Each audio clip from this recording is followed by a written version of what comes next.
Ramadan berkah Star FM.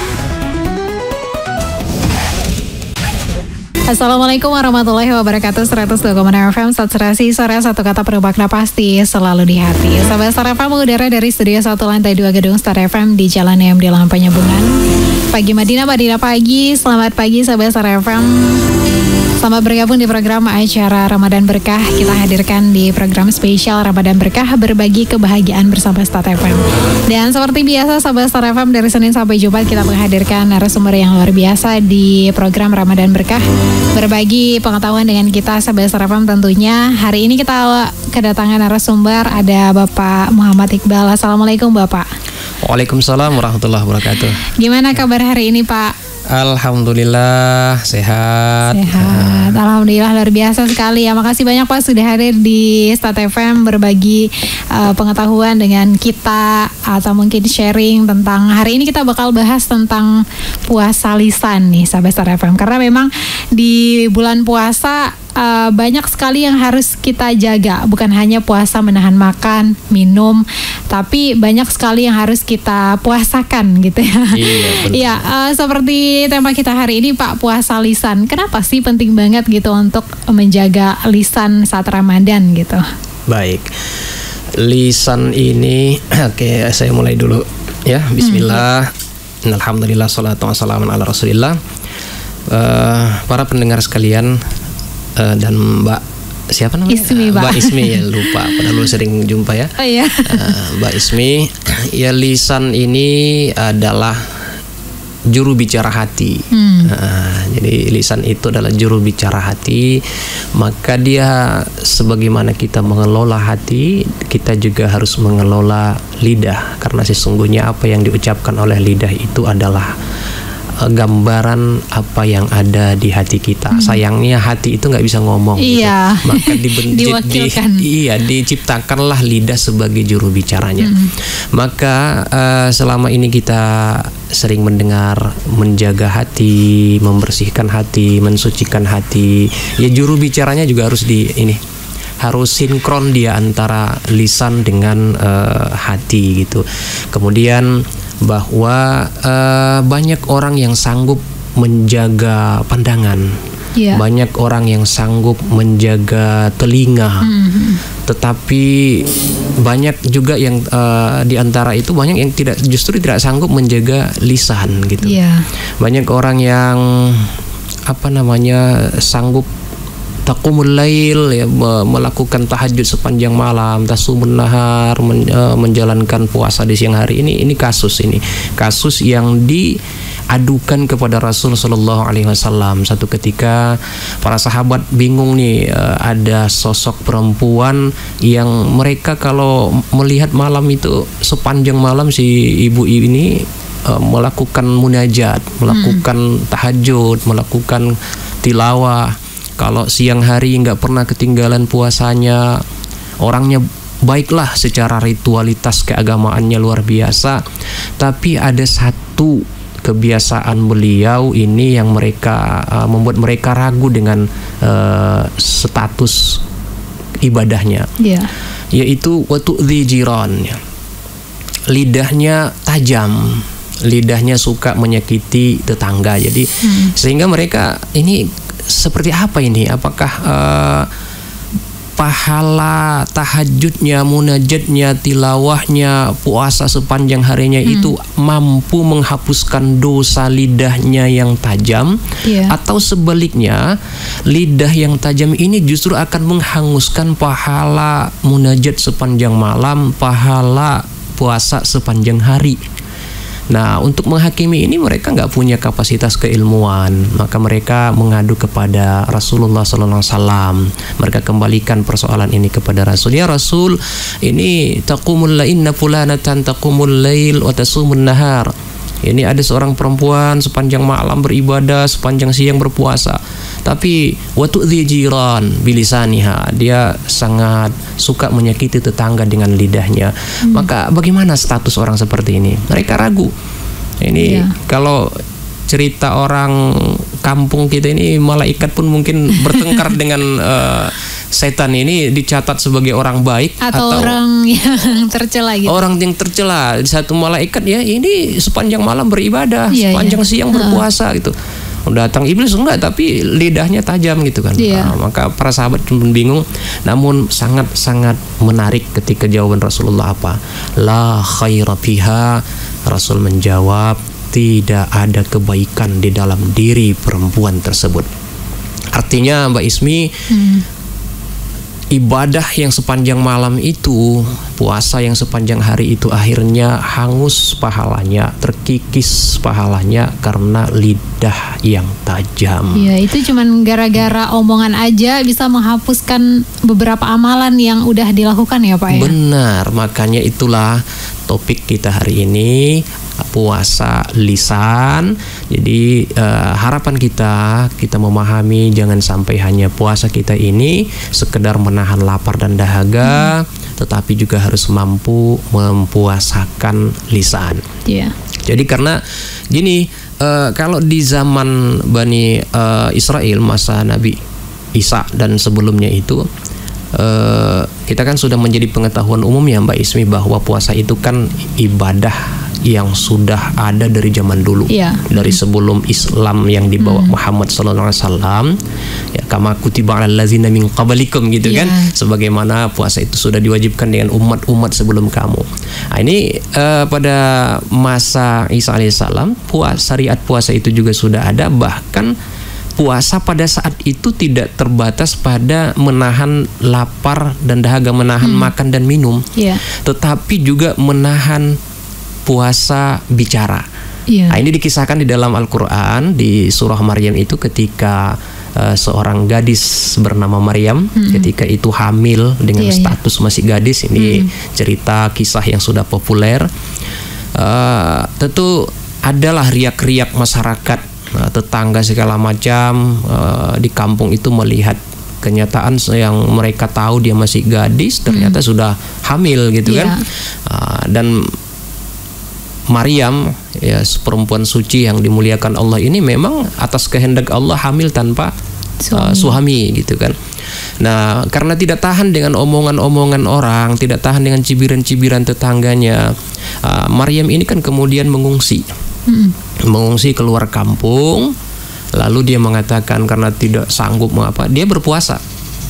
Maka pada saat itu orang-orang ingin bertanya kepada Maryam, mengklarifikasi, karena Maryam sendiri pun bingung apa yang terjadi dengan dirinya. Jadi dia bilang, inni nadartu lirrahmani sauma walan ukallimal yauma insiya. Maaf, hari ini saya sedang bernazar berpuasa, maka saya tidak mau bicara dengan siapapun. Karena sesungguhnya dia juga bingung mau jawab apa, maka dia berpuasa. Dan puasa pada saat itu tidak sekedar menahan makan dan minum, tapi juga menahan berbicara. Nah, maka saat itu dia berbicara, walan ukallimal yauma insiya. Nah, hari ini puasa kita tidak seberat puasa di zaman dulu. Kalau dulu tadi ngomong pun nggak boleh. Nah, kalau sekarang kita masih boleh ngomong, tapi ngomongin yang baik-baik. Yang dibatasi ya Pak? Iya. Jadi yang ditahan itu, yang dipuasakan itu adalah ngomongin yang tidak berfaedah, apalagi ngomongin yang tidak benar, ngomongin yang jelek, ngomongin ghibah, ngomongin fitnah, dusta, kebohongan, menipu, ya ngomongin yang tidak berfaedah saja, yang sia-sia, kita harus hindari. Nah, itulah pentingnya kemudian hari ini rasanya kita bahas puasa lisan. Kalau puasa menahan makan, menahan minum ya sudah anak-anak SD pun ya itu sudah bisa gitu kan. Tapi menahan lidah ini, puasa lidah ini menjadi sangat penting untuk kita pahami agar bisa kita jalankan. Kira-kira begitu sebagai pengantar Mbak Ismi. Ya, kalau misalnya kita tanya lagi nih Mbak, kan ketika kita puasa lisan pasti banyak keterbatasan kita dengan orang lain untuk berkomunikasi gitu. Bagaimana menjaga lisan ini bisa mempengaruhi hubungan sosial kita dengan orang lain gitu Pak? Kan itu bisa berpengaruh juga. sebatas apa sih yang harus kita omongkan gitu untuk menjaga lisan ini. Jadi kita kan harus bersosialisasi gitu kan, kita harus berkomunikasi. Nanti takut dikira tetangga sombong nih, nggak mau ngobrol nih gitu. Nah, gimana biar kita selamat gitu kan, biar kita tetap terhubung, biar kita tetap baik hubungannya, suasananya gitu. Nah, ada hadis Rasulullah SAW ketika itu Uqbah bin Umair bertanya kepada Rasul, ya Rasulullah, wa man najah? Rasul, apa itu keselamatan? Nah, ini nih menarik. Jadi kalau kita ingin selamat bertetangga, selamat bersaudara, selamat berkeluarga, selamat di tempat pekerjaan kita, profesi kita, selamat dimanapun kita berada, maka Uqbah bin Umair bertanya, selamat itu seperti apa? Bagaimana biar kita selamat dimanapun itu? Maka Mbak Ismi, jawab Rasul pertama, kuncinya adalah amsik lisanak, tahan lidahmu. Itu justru dengan menahan lidah kita akan selamat bertetangga. Bukan kita khawatir dan kita menahan lidah kita ini kita akan merenggangkan hubungan dengan saudara, tidak. Yakinlah bahwa apa yang diajarkan Rasul itulah yang sebenarnya pedoman yang harus kita ikuti. Amsik lisanak. Jadi amsik ini kan akar katanya sama dengan imsak. Kalau kita di bulan puasa kan waktu imsak sekian menit lagi gitu kan, kita mendengar pengumuman imsak itu apa? Menahan.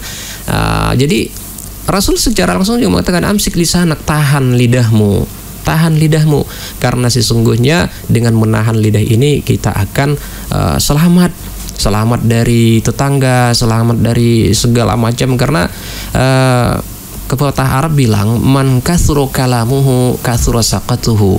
Orang yang banyak cakap gitu kan, orang yang banyak cerita, orang yang banyak ngomong itu akan banyak kesalahannya gitu. Nggak bisa dipungkiri kalau sudah mikrofon tuh sama dia sepanjang hari pasti akan banyak keselio lidahnya, yang khilafnya, yang salah ngomongnya. Jadi siapa yang banyak cakap yang banyak salahnya. Kalau kita bilang bahasa kita, mulutmu adalah harimaumu. Ya, kalau harimau itu di mana-mana kan apa namanya, menerkam ya. Nggak ada harimau yang ngomongnya lembut kan? Nggak ada. Jadi kalau mau menjaga harimau itu ya dikandangkan gitu.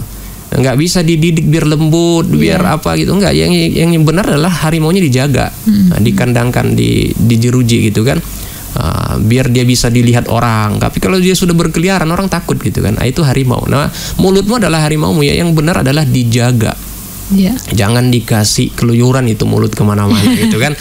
Nah, jadi pesan pertama Rasul yang bagi orang yang ingin selamat, ya selamat tidak hanya sekedar selamat dari kecelakaan yang definisi selamat yang secara umum kita pahami itu, tapi definisi selamat yang Rasul bilang adalah selamat di dunia, bertetangga, hidup di dunia, selamat di kubur, selamat di akhirat gitu. Pertama adalah amsik lisanak. Nah, pertama tadi selamat di dunia itu. Nah, yang kedua selamat di kubur. Gimana biar kita selamat di kubur? Tetap juga amsik lisanak. Maka satu ketika itu Mbak Ismi, Rasul itu bersama sahabat ketika itu melewati sebuah pekuburan. Pernah dengar ini kisahnya kan? Tiba-tiba Rasul melewati satu pekuburan, tiba-tiba Rasul berhenti mengambil pelepah kurma. Mengambil satu pelepah kurma, kemudian membagi dua, memotongnya menjadi dua. Yang satu bagian diletakkan di atas satu kubur. Kebetulan kuburannya ada dua di situ. Satu bagian diletakkan di kubur yang satu bagian lagi Rasul letakkan di kubur yang satu lagi, tanpa ngomong gitu. Sahabat yang melihat tentu bingung nih, ngapain Rasul nih kok ngambil pelepah kurma lalu dipotong bagi dua diletakkan di atas kubur. Mahadza ya Rasulullah. Sahabat bertanya, ngapain ya Rasul? Rasul jawabnya apa? Tahu nggak kamu sahabatku, saya mengambil pelepah kurma tadi itu berharap sepanjang daun pelepahnya itu masih hijau, karena seluruh dedaunan yang hidup di muka bumi ini bertasbih kepada Allah. Maka sepanjang ini pelepah kurma ini masih bertasbih kepada Allah, saya berharap siksa orang yang di dalam kubur ini diringankan oleh Allah Subhanahu wa taala. Emang apa salah mereka ya Rasul sampai mereka disiksa dalam kubur? Nah, ini ada dua yang di dalam kubur ini, ada dua kuburan ini. Nah, yang pertama kata Rasul, yang ini yamshi bin namimah, orang yang berjalan membawa berita mengadu domba. Nah, ini lagi mulut kan? Lisan. Jadi perlu kita pahamkan nih ke diri kita, saudara kita, siapapun yang bisa kita ingatkan, yang bisa kita ajarkan. Yamshi bin namimah, orang yang berjalan membawa berita ini adalah orang yang suka mengadu domba gitu kan, yang gara-gara ucapannya orang bertengkar gitu kan. Dia punya tetangga kiri kanan, kalau dia singgah ke kanan ngomongnya ABC, begitu dia singgah ke tetangga kiri ngomongnya CBA gitu kan. Akhirnya yang ke tetangga kiri dan kanan ini bertemu, kau ngomong apa kemarin sama si Fulan bla bla, akhirnya bertengkar. Akhirnya terjadilah pertengkaran antara keduanya. Terjadilah perang dunia gitu kan, gara-gara lisan gitu. Nah, orang-orang yang seperti ini siksa di kubur. Banyak orang yang disiksa kubur, tapi dicontohkan Rasul sebagai tamsil, sebagai ibrah untuk kita adalah Yamshi bin namimah. Ini menunjukkan sebuah fenomena umum. Artinya karena banyak kasusnya, banyak fenomenanya, sehingga Rasul menjadikan ini sebagai contoh kepada umatnya. Jadi kita juga tanpa sadar, saya sampaikan kepada kita semua, saudara seiman, saudara kaum muslimin, di para pendengar dimanapun berada, tidak semua yang kita tahu itu harus diucapkan. Tidak semua yang kita lihat itu harus diceritakan, dan tidak semua yang kita dengar itu harus disampaikan. Amsik lisanak, tahan lidahmu, dihitung-hitung apa yang mau disampaikan ini. Apa yang kita lihat sepanjang hari tidak semua harus diceritakan. Lihat, pikirkan apa yang mau diantara pengalaman hidup kita itu, yang kita lihat itu apa yang layak untuk disampaikan, diceritakan. Tidak semua informasi yang kita tahu itu harus disampaikan. Lihat, hitung-hitung, dikira-kira apakah efeknya akan berdampak kebaikan untuk orang atau berdampak keburukan. Jadi sekali lagi, orang yang bijaksana itu tidak semua yang dia tahu harus disampaikan, tidak semua yang dia lihat harus diceritakan, tidak semua yang dia dengar harus disampaikan. Tapi kalau misalnya kadang kita dapat informasi ini ya Pak, informasi baru misalnya, tapi tidak berkaitan dengan hal-hal yang mendatangkan gibah gitu Pak. Tapi itu nggak apa-apa kan Pak, di-share gitu, sharing sama teman-teman. Mungkin tadi kayak gini loh, aku dapat beasiswa kayak gini-gini kayak gitu Pak. Kan itu juga butuh sharing ke orang-orang biar orang-orang juga makin tahu gitu Pak. Benar. Kayak gimana sih kita menyaring informasi-informasi kita gitu, biar nggak yang kayak kadang kita di medsos kita sharing sama orang tapi melalui ketikan gitu Pak. Tapi niat kita kan untuk berbagi. Kadang ada orang yang anggap itu kayak apaan sih, ria gitu kayak gitu Pak. Iya benar. Saring sebelum share gitu kan. Iya Pak.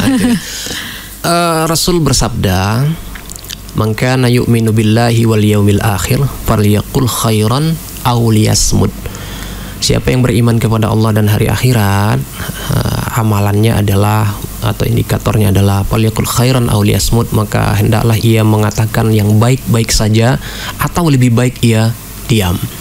Jadi saringnya, filternya, indikatornya jelas. Kita lihat apakah yang kita sampaikan itu baik, kebaikan, seminimalnya bukan keburukan, maka sampaikan. Kalau itu tidak baik, fal yasmut, maka lebih baik dia diam, lebih baik dia tidak sharing, lebih baik dia tidak update status gitu kan. Fal yaqul khairan aw liyasmut. Saya dalam konteks era digital sekarang, saya sering menerjemahkan hadis ini, fal yaqul khairan aw liyasmut, itu tidak sebatas katakanlah yang baik atau lebih baik ia diam, tapi saya suka menerjemahkannya, update lah status yang baik, kalau tidak lebih baik tidak update gitu. Itu. Jadi falyaqul khairan aw liyasmut, tulislah yang baik, kalau nggak ada yang baik nggak usah menulis. Update lah status, kalau nggak ya nggak usah. Insta story ya, namanya di Instagram story ya. Buatlah story yang bagus. Kalau nggak ada yang bagus nggak usah buat story gitu kan. Buat status WA. Jangan diada-ada gitu. Nggak usah dipaksain gitu. Itu ciri orang yang beriman kepada Allah dan hari akhirat. Falyaqul khairan aw liyasmut. Kita terjemahkan sesuai konteks, sesuai eranya, bahwa hari ini komunikasi kita tidak hanya secara lisan, tetapi komunikasi digital gitu ya. Maka dalam konteks berdigital, kita gunakanlah pemahaman ajaran agama kita ini, tulis yang baik atau lebih baik ia diam. Karena efeknya nanti akan sangat luar biasa. Di surah Al-Hujurat di antara hal-hal yang dilarang Allah yang berakibat menghancurkan pahala ibadah kita itu salah satunya adalah wala yaktab ba'dukum ba'dha. Jangan sekali-kali di antara kamu itu menggibah saudara yang lainnya. Ini tadi bersaudara, bertetangga, di tempat kerjaan segala macam. Ya, ini Mbak Ismi bilang tadi agar tetap harmonis. Nah, itu jangan sampai jatuh kepada gibah. Ya memang diingatkan jangan menggibah. Sangat luar biasa analogi yang diberikan Allah, ancaman bagi kita. Di ujung ayat itu Allah mengatakan, ayuhibbu ahadukum ayyakula lahma akhihi maitan fakarihtumuh. Apa kamu suka, doyan makan daging saudaramu yang menjadi bangkai? Gitu. Pasti kamu gak ada yang suka gitu kan. Nah, tapi pertanyaannya cara Allah membuat redaksi itu ayuhibbu, apa kamu suka? Emangnya kamu suka makan daging saudaramu gitu? Kalau dulu-dulu ada kasus bakso daging tikus misalnya kan, banyak orang yang kemudian jadi alergi makan bakso.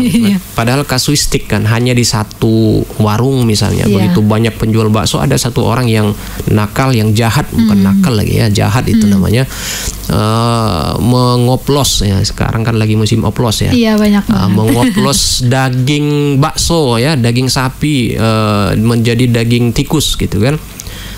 Begitu ketahuan kan dirame-ramekan orang, di masa orang, akhirnya tutup.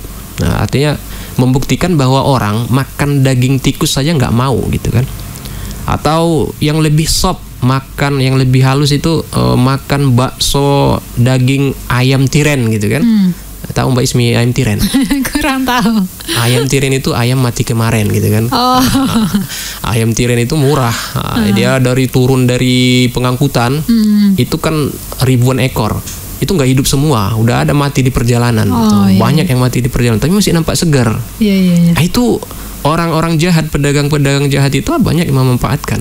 Dia tetap disembelih, dipotong lehernya, walaupun padahal sudah mati duluan gitu kan. Tapi karena itu bukan 1-2 ekor yang mati di perjalanan, itu bukan sedikit, banyak yang juga yang mati. Nah itu ya ayam tiren tuh, ayam mati kemarin. Tetap dijual di pasar. Tapi bukan pasar Penyambungan ya, di pasar sana. Tapi itu kasus banyak. Itu makanya kita harus jeli juga ini ibu-ibu kalau mau ini pindah tema jadi ini nih. Perlu disosialisasikan juga ini bagaimana ciri-ciri ayam yang disembelih dengan baik atau tidak gitu kan. Jadi ayam tiren itu sehingga baksonya dagingnya itu banyak yang jual banyak. Tapi begitu kita tahu kita nggak suka kan, kita nggak mau makan itu. Nah, Allah mengatakan jangankan ayam bakso hewan yang tidak disembelih, bakso ayam yang mati gitu kan. Daging manusia kok ada yang mau gitu. Siapa itu yang memakan daging manusia? Wala yaktab ba'dukum ba'dha. Itu tadi orang yang menggibah, orang yang menceritakan aib saudaranya, orang yang tidak mampu menahan lidahnya untuk membicarakan keburukan, kekurangan atau hal-hal apapun, sesuatu yang tidak disenangi orang lain, itu sama halnya dia sedang memakan daging manusia. Begitu kotornya gitu kan. Dan you are what you eat gitu kan. Kamu adalah apa yang kamu makan. Ya, kalau orang makan daging ular, makanya mau menerkam saja kan, mau menggigit saja gitu kan, karena ular itu haram. Kenapa ada binatang-binatang atau hewan yang diharamkan itu? Karena sesungguhnya sifat dan karakter yang dari yang kita makan itu akan berpengaruh pada karakter kita. Maka ada hewan yang diharamkan karena hidup di 2 alam, itu identik dengan sifat munafik gitu kan. Agar tidak ada bibit-bibit kemunafikan di dalam diri kita. Nah ini bukan sekedar hewan yang diharamkan Allah, tapi memakan daging manusia. Maka itulah lihat orang yang suka menggibah, orang yang banyak memakan daging manusia ini, ya psikologisnya, psikisnya, hatinya juga akan terkontaminasi. Dia sudah makan daging bangkai manusia gitu. Iya. Jadi Pak, ada beberapa pertanyaan sih yang udah masuk di WhatsApp kita, tapi nanti kita jawab ya Pak setelah iklan ini dulu. Nanti kita balik lagi di Ramadan Berkah. Ramadan Berkah Star FM.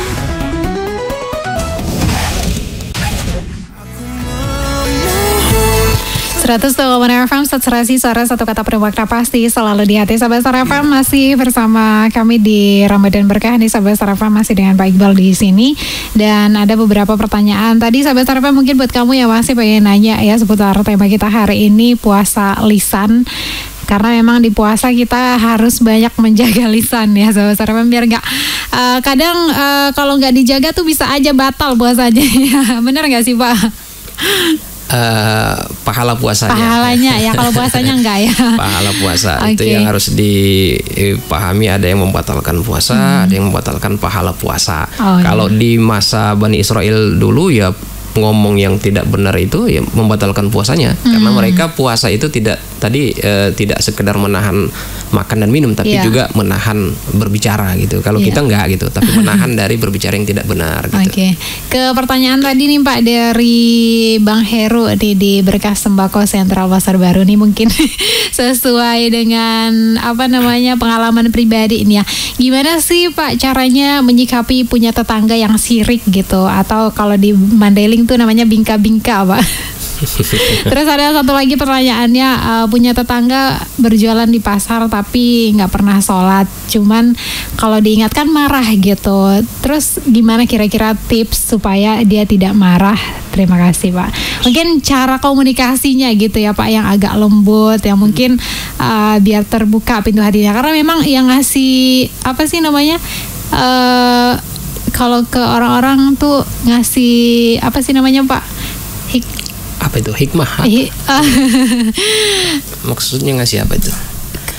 Ngasih pengertian ke hati gitu. Kita gitu, hati manusia itu kan Allah gitu Pak. Iya. Baik, terima kasih Bang Heru ya. Pertama, kita sebagai saudara Muslim jangan lupa mendoakan saudara kita. Itu dulu, tetap libatkan Allah dulu. Iya, karena itu tadi hidayah maksudnya. Hidayah. Langsung turun hidayahnya ya. Langsung dapat hidayah Mbak Ismi. Nah, jadi apapun aktivitasnya, jangan lupa libatkan Allah. Tak terkecuali dalam hal dakwah. Dakwah jangan dipahami harus di atas mimbar, jangan dipahami harus pakai mikrofon, tidak, harus di pesantren, tidak. Dakwah itu anywhere, dimanapun dan kapanpun gitu. Tapi tetap libatkan Allah dalam hal ibadah sekalipun, dalam hal mengajak kebaikan, tetap libatkan Allah Subhanahu Wa Taala. Pastikan niat kita ikhlas, untuk mengajak kebaikan. Ya. Jangan pernah bosan, jangan pernah merasa mengatakan dalam hati kita itu bukan urusanku kok, bukan. Ya, setiap kita melihat ada ketidakbaikan di dalam saudara kita, jangan terbersit di dalam pikiran kita itu bukan urusanku. Karena kalau Rasul sallallahu alaihi wasallam, para sahabat, para ulama sebagai pewaris Nabi itu punya prinsip, ya, itu bukan urusanku. Saya berkeyakinan penuh Islam tidak akan sampai di tanah Mandailing gitu. Karena mereka tidak peduli gitu kan. Tapi karena mereka punya kepedulian, mereka punya semangat dakwah, mereka tetap melakukan kebaikan, tetap menyeru kepada kebaikan, mengajak kaum muslimin untuk melakukan kebaikan gitu. Itu yang pertama harus dipahami, bahwa ya tetap libatkan Allah dan jangan terbersit ya udahlah itu bukan urusanku gitu. Kecuali kalau memang kita sudah mengajak dengan ud'u ila sabilillah sabili rabbika bil hikmah wal mau'izatil hasanah ya. Dengan cara yang baik, dengan cara yang hikmah ya, jangan ada kesan ketika kita mengajak saudara kita itu kesan menghakimi. Jangan ada kesan menghakimi. Barangkali kalau misalnya konteksnya tadi misalnya nggak pernah sholat gitu kan, ketika kita bermuamalah, berinteraksi bisnis dengan beliau, sesama pedagang, sesama apa, ketika kita coba masuk dalam dunia bisnisnya itu, kita berurusan dengan dia, tapi ketika ada panggilan sholat, lalu kita nggak usah kita ajak dulu. Oh ya, bentar nanti kita hitung berapa kilo, gitu. Ntar ya kita hitung nanti jumlahnya. Udah azan sholat dulu gitu kan. Ya kita tinggalkan aja dulu. Itu tak usah dulu menghakimi. Oh kau nggak sholat, jangan kita tanya dia kau nggak sholat gitu. Ya kita berurusan mungkin dia tidak di al waktu. nanti di pertengahan atau barangkali di akhir waktu, tapi kita tetap berhusnuzon misalnya dia sholat. Tapi dengan begitu kita tunjukkan bahwa kita sholat, ya minimal mengingatkan dia dulu, oh iya wah waktu sholat gitu kan. Kita berinteraksi lagi, besok berinteraksi lagi, sama aja lah kita dulu, sholat aja kita dulu, nanti di selesai sholat di masjid aja kita hitung di teras masjid ya gitu kan, atau sambil jalan kita hitung kan gitu. Artinya dakwah yang paling enak itu memang dakwah bilhal ya. Satu, bilhal itu dakwah secara implementatif ya. Yang kedua, konsep dakwah Rasul yang diatur oleh Allah Subhanahu wa taala ketika mengutus para nabinya itu mereka dibekali dengan kompetensi sesuai lisan kaumnya. Lisan kaum itu maksudnya gimana? Misalnya di masa Nabi Nabi Musa, nah, dia berdakwah dengan apa? Karena lisan atau tradisi kaumnya waktu itu banyak para penyihir, kemampuan sihirnya luar biasa. Diikutkan lagi ya. Maka Nabi Musa itu punya kemampuan yang menandingi tukang-tukang sihir itu. Jadi sesuai konteks, sesuai konteksnya gitu. Jadi kita mengalahkan itu. Kalau Nabi Muhammad SAW ketika di Makkah itu, orang-orang Quraisy itu punya tradisi menulis syair. Banyak para penyair di situ. Para penyair itu sambil jalan sambil nongkrong itu selesai berapa lembar, berapa halaman syair yang kualitas sastranya tinggi, itu langitan gitu kan. Tapi dengan Allah kemudian mengutus Nabi Muhammad dengan senjata kompetensi apa? Al-Quran dengan kualitas sastra yang tidak ada tandingan. Maka pada saat pertama kali Rasul menyampaikan satu ayat, satu surah pendek, itu para penyair itu langsung, ini bukan susunan manusia gitu kan. Kalau disuruh buat kayak gitu pasti nggak bisa ya Pak? Iya itu. Nah dalam konteks ini itu kita berdakwah sesuai lisan sahabat kita, sesuai lisan tetangga kita. Dia dalam hobinya apa? Aktivitas seharinya apa? Kita masuk dari situ. Nah kalau tadi konteksnya udah jelas, ini pedagang ini ada nggak pernah sholat, ya kita berinteraksi bisnis aja dulu sama beliau. Tapi di sela-sela itu masuk waktu sholat, saya sholat dulu. Kita dulu yang sholat. Tapi minimal dengan kita mengatakan mau sholat, dia ingat waktu sholat. Besok-besok, tapi kita buat hubungan batin.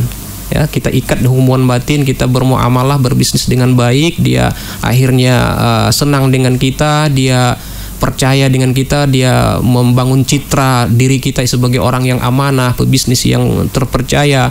Maka ketika itu sudah ada kekaguman di dalam diri dia, apapun yang kita ajak dia akan mau. Itulah enaknya berbisnis dengan lisan kaumnya, dalam bahasa konteks para nabi gitu kan, lisan kaumnya gitu. Saya rasa itu jawabannya, tetap dengan hikmah dan hasanah, bil hikmati wal mau'izatil hasanah, nasihat yang baik. Jangan ada kesan ketika kita mengajak dia, menyuruh dia sholat itu maknanya menyatakan dia tidak sholat. Jangan. Ketika kita menyatakan dia tidak sholat, ya urus aja dirimu, kan gitu bahasanya. Tapi kalau kita mengajak dengan hikmah, dia merasa saya diperhatikan. Karena emang cara pengkomunikasikannya juga perlu ya Pak. Kadang kita kayak menghakimi itu orang-orang jadi ngerasa apaan sih, kayak dia aja yang paling benar kayak gitu ya Pak. Iya benar. Kalau sudah kesannya menghakimi, yang ada orang bukan mulut tapi akan justru menunjukkan pembangkangan gitu kan. Dia akan semakin menunjukkan nggak bisa, kamu nggak akan bisa mengajak saya, kamu nggak akan bisa mempengaruhi saya gitu kan. Semakin dia tunjukkan perlawanan kalau kita kemudian menasihatinya dengan cara menjatuhkan dia, dengan cara menyatakan dia tidak baik, tidak benar gitu. Tapi harus ud'u ila sabili rabbika bil hikmah wal mau'izatil hasanah, dengan cara yang hikmah, yang lembut, dan nasihat yang baik gitu. Oke, mungkin terakhir Pak, pesan yang mau disampaikan buat sahabat Star FM atau mungkin buat diri kita sendiri gitu terkait dengan puasa lisan ini Pak. Baik. Saudara sekalian, para pendengar Start FM dimanapun berada, amsik lisanak kata Rasul, tahan lidah, karena memang lidah ini pengaruhnya bisa kemana-mana, efeknya bisa sangat luar biasa. Saudara bisa putus persaudaraan karena salah ngomong, tetangga jadi tidak sahabatan, tetangga jadi rusak karena salah ucapan gitu kan. Bahkan satu pejabat bisa lengser karena omongan yang kasar, yang tidak bisa menjaga ucapan di halayak publik gitu kan. Bahkan juga yang lebih dahsyat, satu negara dengan negara yang lain bisa tempur, bisa perang gara-gara ucapan juga, itu ketersinggungan segala macam. Maka sebagai penutup, saya ingin mengakhiri dialog kita ini dengan hadis Rasul. Para sahabat bertanya kepada Nabi, "Ya Rasulullah, manil muslim?" Siapakah orang muslim itu? Muslim itu kan orang, kalau secara terjemahan bahasanya kan muslim itu orang yang selamat gitu. Maka sahabat menjawab, "Manil muslim?" Siapa yang layak disebut orang muslim itu?